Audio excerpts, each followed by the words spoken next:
if there's a single message that emerges, it's that Murrow represents something that is very good about journalism. He represents a core of values which we like to believe can be transmitted to a new generation of journalists.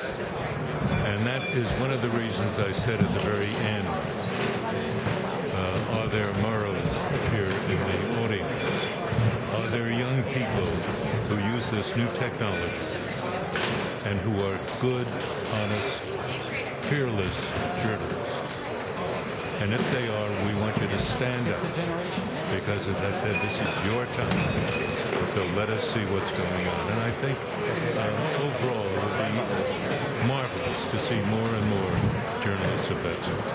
I think that you have to understand the extreme importance of a good education, an appreciation of what it is that this country is all about, what its history is, what its government structure is, and then understand the intimate link between a free press and a free society. And that if you appreciate a free society, you really want to maintain a free press. And that should be enough of an impetus for anything. I think that the quality of his broadcast would be a big part of it, because that's the legacy he's really left behind.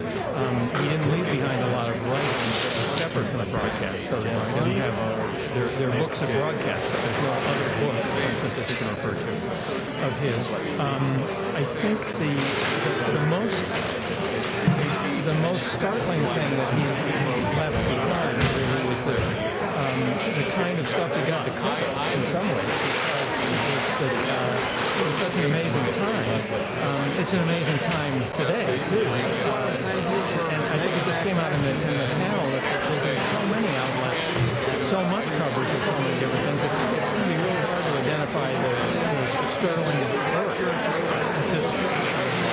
Some of them are embarrassed to be part of it. I referred to his struggles with being equitable and with thinking through his own biases, and so that seeing that at home would be different than the listener or the viewer never saw that. I mean, it might have come through in his way he spoke, but they wouldn't have seen the struggles that he went through personally, and the time he spent on the phone or otherwise talking to friends, trying to figure things out.